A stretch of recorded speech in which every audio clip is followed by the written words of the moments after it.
ஆரோக்கியம்தான் வாழ்க்கையின் உண்மையான செல்வம். நம் உடல் உற்சாகமாக இருக்கும்போது எண்ணங்களும் செயல்பாடுகளும் ஆற்றலுடன் மலர்கின்றன. ஆகவே ஆரோக்கியத்தை பேணும் உடற்பயிற்சி முறைகள் குறித்து விளக்க வருகிறது யாக்கை நலம்.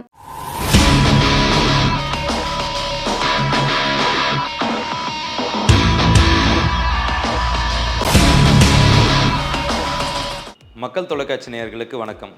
யாக்கை நலம் பகுதியில் இப்போ நம்ம பார்க்கக்கூடிய ஃபிட்னஸ் டாப்பிக்கில் முக்கியமான ஒரு டாபிக் ஸ்டெபிலிட்டி. ஸ்டெபிலிட்டினா என்ன? ஊரில் நிறைய பேருக்கு ஸ்டெபிலிட்டினா என்னன்னே தெரியாது. ஸோ இப்போது இந்த ஸ்டெபிலிட்டினா என்னன்னு தெரிஞ்சுக்கலாம்.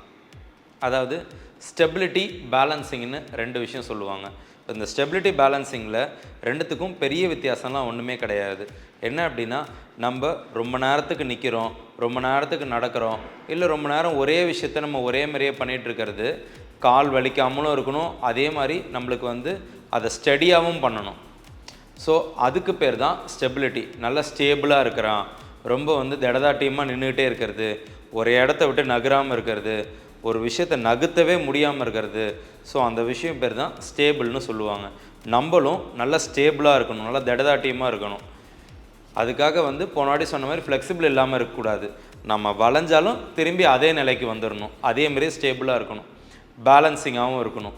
ஸோ நம்ம நடக்கிறோம், வளைஞ்சு குலைஞ்சு நடக்காமல் ஸ்டெடியாக நடக்கணும், பொறுமையாக நடக்கணும், பார்த்து பதமாக நடக்கணும். இந்த மாதிரி தான் இருக்கணும். இதை நம்ம என்ன பண்ணலாம், இதுக்கு என்ன பண்ணலாங்கிறத நம்ம வீடியோக்குள்ளே நான் போகிறப்ப உங்களுக்கு நான் சொல்கிறேன். ஸ்டெபிலிட்டியில் நம்ம ஃபஸ்ட்டு பார்க்கக்கூடியது கோர் ஸ்டெபிலிட்டி. கோர்னால் என்னங்க, அது என்னென்னே புரியல, அதை பற்றி என்னன்னு கொஞ்சம் சொல்லுங்கள் அப்படின்னு நீங்கள் கேட்குறது எனக்கு நல்லா புரியுது. சொல்கிறேன் கேட்டுங்க. கோருங்கிறது வெறும் இந்த ஏரியா மட்டும் கிடையாது, இந்த ஏரியாலேருந்து ஃபுல்லாக இதுதான் நம்மளோட பாடியோட கோர் பார்ட்டுன்னு சொல்லுவாங்க. அதாவது நடுப்பகுதி. இந்த கோருங்கிறது மையப்பகுதின்னு நான் உங்களுக்கு புரிகிற மாதிரி இன்னும் ஈஸியாக சொல்லிடுறேன் நான். இந்த மையப்பகுதி எப்பயுமே ஸ்ட்ராங்காக ஸ்டேபிளாக வச்சுக்கணும். நம்ம இப்போது இதை நம்ம ஸ்ட்ராங்காக ஸ்டேபிளாக வச்சுக்கணுன்னா என்னென்ன பண்ணலாம்? ஸோ அதுக்கு மெயினான ஒரு விஷயம் என்ன அப்படின்னா, நம்ம 3 விஷயம் நம்ம பண்ணலாம். இந்த கோர் பார்ட்டுக்கு 3 ஸ்டேபிள் ஒர்க் அவுட் நான் சொல்கிறேன், அதை கரெக்டாக நீங்கள் ஃபாலோ பண்ணிக்கோங்க. ஃபஸ்ட்டு நார்மலாக பிளாங்க்னு ஒரு ஒர்க் அவுட் சொல்லுவாங்க. பிளாங்க்னா என்னங்கிறத இப்போ நான் பண்ணி காட்டுறேன் பாருங்கள். இப்போ நான் பண்ணுறது நார்மல் பிளாங்க் தான். பிளாங்க்லே நிறைய வகை இருக்குது, நான் 3 மட்டும் சொல்கிறேன். நான் அதை மட்டும் ஃபாலோ பண்ணிக்கோங்க, சரிங்களா? வாங்க. ஃபஸ்ட்டு உங்கள் 2 கையும் இந்த மாதிரி ஹோல்ட் பண்ணி தரையில் ப்ரெஷர் கொடுத்து வச்சுட்டு உங்கள் 2 லெக்கையும் நீட்டி இந்த மாதிரி பாடியை லிஃப்ட் பண்ணி இப்படியே வச்சுருக்கணும்.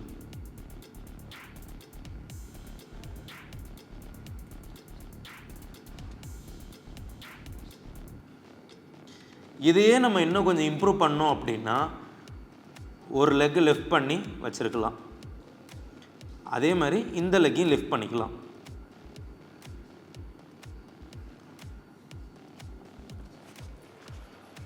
பிளாங்கில் அடுத்தது நம்ம பார்க்கக்கூடியது, இப்போ நான் பண்ணது லோ பிளாங்க், அடுத்தது நம்ம பார்க்க போகிறது ஹை பிளாங்க்.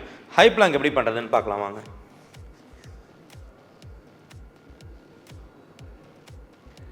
இதுதான் ஹை பிளாங்க்.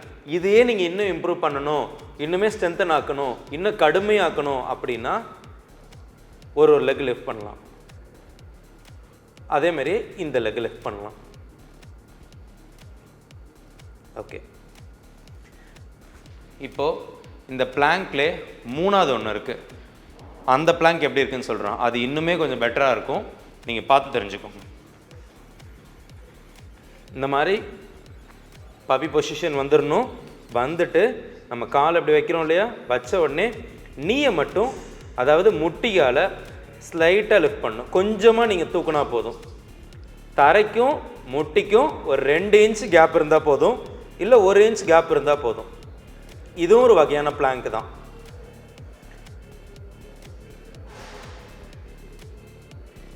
இதை பண்ணும்போது இதை கடுமையாக்கணும் அப்படின்னாலும் ஒரு லெக் லிஃப்ட் பண்ணலாம்,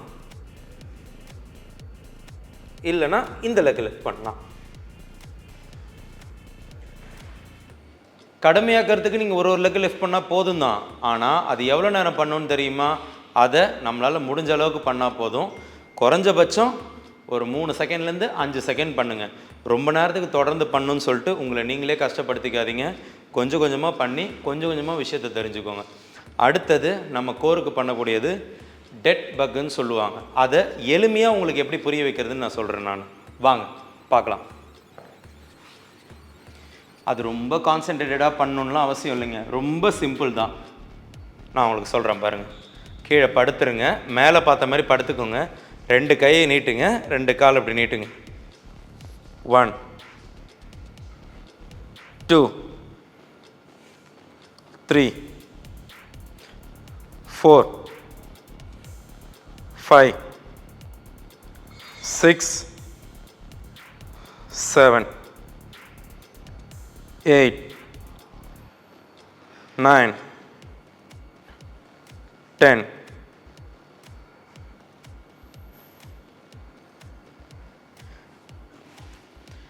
இதில் நீங்கள் கவுண்ட் பண்ணால் மட்டும் பத்தாது, ஒரு இடத்துலையுமே ஒரு செகண்ட் நீங்கள் ஹோல்டு எடுக்கணும். அப்படி எடுக்கும்போது உங்கள் கோரோட ஸ்டெபிலிட்டியும் நல்லா இம்ப்ரூவ் ஆகும், பேலன்ஸிங்கும் நல்லா இம்ப்ரூவ் ஆகும். நான் முன்ன மாதிரி சொன்ன மாதிரி தான் ஃப்ளெக்சிபிலிட்டிக்கும் ஸ்டெபிலிட்டிக்கும் நிறைய வித்தியாசம் இருக்குது. இப்போது ஸ்டெபிலிட்டி நீங்கள் எடுத்துக்கிட்டீங்க அப்படின்னா உங்களுக்கு நடக்கும்போது ஸ்லிப் ஆகாமல் நடப்பீங்க, அதுக்கு ஸ்டெபிலிட்டி முக்கியம். அதையும் மீறி நீங்கள் ஸ்லிப் ஆனீங்க அப்படின்னா உங்களுக்கு ஃப்ளெக்சிபிலிட்டி காப்பாற்றும். சரிங்களா? இது ரெண்டுமே இருந்துச்சுன்னா உடம்புல எந்த பிரச்சனையுமே வராது. அடியே பட்டாலும் உங்களுக்கு ஒன்றும் ஆகாது. அவ்வளோ பெரிய அடிப்பட்டாலுமே உங்களுக்கு சின்ன காயத்தோடு போயிடும், சின்ன வலியோடு போயிடும். அப்பர் பாடி கோர் ஸ்டெபிலிட்டி நம்ம முடிச்சாச்சு. இப்போது லோவர் பாடி ஸ்டெபிலிட்டி ரொம்ப ரொம்ப முக்கியம். லோவர் பாடியை 4 விதமான ஸ்டெபிலிட்டி ட்ரைனிங்கில் நான் உங்களுக்கு கொடுக்க போகிறேன். ரொம்ப எளிமையாக தான், ரொம்பலாம் ஒன்றும் ரொம்ப கஷ்டப்பட்டுட்டுலாம் பண்ணுற மாதிரிலாம் இல்லை, ரொம்ப ஈஸியாக கொடுக்குறேன் பாருங்கள். முதல்ல ஒரு லெக்கை லிஃப்ட் பண்ணிவிட்டு இப்படி நின்று பழகுங்க. அதே மாதிரியே அடுத்த லெக்கையும் லிஃப்ட் பண்ணிவிட்டு ஒரு காலில் நின்று பழகுங்க. ஸோ இப்படி ஒரு கால்லையும் நீங்கள் மாறி மாறி நிற்கும் போது முடிஞ்ச அளவுக்கு ஒரு 15லேருந்து 20 செகண்ட் ட்ரை பண்ணுங்கள் ஒரு லெக்கில் நிற்கிறதுக்கு. முடியலையா நீங்கள் செவுத்தில் கை வச்சுட்டு கூட நில்லுங்க. நீங்கள் எதுவுமே பண்ணாமல் இருக்கிறது தான் தப்பு, ஏதாவது ஒரு விஷயம் பண்ணுங்கள் பாடிக்கு. ஸோ வெறும் காலில் உங்களால் சப்போர்ட்டே இல்லாமல் நிற்க முடியல கூட வால் சப்போர்ட்டோட, அதாவது உங்கள் வீட்டில் இருக்க ஏதோ செவரோ ஏதோ கம்பியோ இல்லை வீட்டில் இருக்க சேரோ அதை பிடிச்சிட்டு கூட ஒரு லெக்கில் நின்று பழகுங்க. ஸோ இந்த லெக்லேயும் நின்று பழகுங்க. ஒரு வாட்டியும் பண்ணும்போதும் ஜஸ்ட்டு ஒரு 15லேருந்து 20 செகண்ட், ஒரு வாட்டி இல்லாமல் 2 வாட்டி இல்லை 3 வாட்டி இந்த மாதிரி தொடர்ந்து பண்ணுங்கள். அப்போ தான் அதில் ஒரு பெனிஃபிட் இருக்கும். நம்ம ஒரு வாட்டி பண்ணுறது விடுறதுனால எந்த பெனிஃபிட்டுமே கிடையாது. ஸோ அதை நம்ம தொடர்ந்து பண்ணணும், டெய்லியுமே பண்ணணும். இன்றைக்கி பண்ணல, இன்றைக்கி இல்லைனாலுமே என்றைக்காவது ஒரு நாள், ஒரு குறைஞ்சபட்சம் ஒரு 3 மாதத்துலேருந்து ஒரு 4 மாதம் தொடர்ந்து பண்ணிங்க அப்படின்னா நல்ல ரிசல்ட் இருக்கும், நல்ல இம்ப்ரூவ்மெண்ட் இருக்கும்.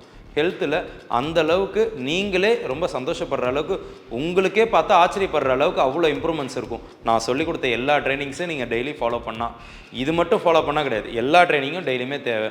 எல்லா விதமான உடற்பயிற்சியுமே நம்ம தினைக்கும் தேவை தான். பட் அதை நம்ம எப்படி ஃபாலோ பண்ணுறோங்கிறது தான் ரொம்ப ரொம்ப முக்கியம். ஓகே, ஸோ இப்போ நீங்கள் எடுத்துக்கிட்டீங்க பார்த்தீங்கன்னா, அடுத்தது நம்ம ரொமானியன் டெட் லிஃப்ட்டுன்னு பண்ண போகிறோம். ஸோ ரொமானியன் டெட் லிஃப்ட்னா ஒன்றுமே இல்லைங்க, ஒரு காலை தூக்கிட்டு பாடியோடு நம்ம அப்படியே கீழே போயிட்டு நம்ம மேலே வர போகிறோம், அவ்வளோதான். பொறுமையாக கீழே போய்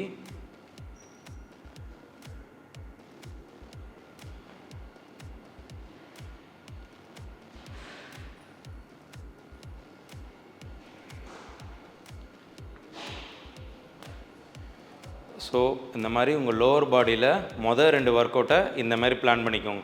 இது ஏன் உங்களுக்கு கொடுக்குறேன் அப்படின்னா, இதையுமே நீங்கள் வால் சப்போர்ட்டோட பண்ணிக்கலாம். இதெல்லாம் சின்னதாக ரொம்ப ஈஸியாக பண்ணக்கூடியது, ரொம்ப அட்வான்ஸ்லாம் உங்களுக்கு கொடுக்கவே இல்லை, ரொம்ப ஈஸியாக பண்ணக்கூடியது. ஆனால் டெய்லி நீங்கள் பண்ணலாம், பிரச்சனையே இல்லாமல் இருக்கும். இதனால் எந்த இன்ஜுரியுமே வராது. பொறுமையாக பண்ணால் எந்த ஒரு இன்ஜுரியுமே வராது. இன்னும் 2 சொல்கிறேன், அதையும் பாருங்கள்.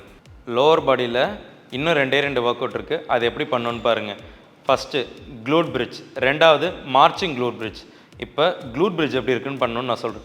ஒன்றும் இல்லைங்க, லோவர் பாடி அதாவது பின்னங்கால், இதெல்லாம் இந்த ஏரியாலாம் நமக்கு எப்படி இன்னும் கொஞ்சம் ஸ்டேபிள் பண்ணுறதுன்னு நம்ம பார்க்க போகிறோம். கையை கீழே வச்ச மாதிரி இந்த மாதிரி படுத்துட்டு நீயை பெண்ட் பண்ணி வச்சுட்டு கையை கீழே வச்சுட்டு நம்ம ஹிப்பை மட்டும் ரைஸ் பண்ணி ஹோல்ட் பண்ண போகிறோம். ஸ்லோலி டவுன் ரைஸ் பண்ணி ஹோல்ட் பண்ணணும். எவ்வளோ தூரம் நல்லா லிஃப்ட் பண்ண முடியுமோ அவ்வளோ தூரம் லிஃப்ட் பண்ணணும். இந்த மாதிரி ஒரு 10 வாட்டி நம்ம பண்ணணும். அதாவது ஒரு வாட்டி கிடையாது, இந்த மாதிரி 3-4 வாட்டி பண்ணணும். இப்போது மார்ச்சிங் க்ளூட் பிரிட்ஜ்னால் என்னென்னு பார்க்க போகிறோம். இதே தான், இதுலேயே ஒரு சின்ன சேஞ்சஸ் இருக்குது பாருங்கள். 1 2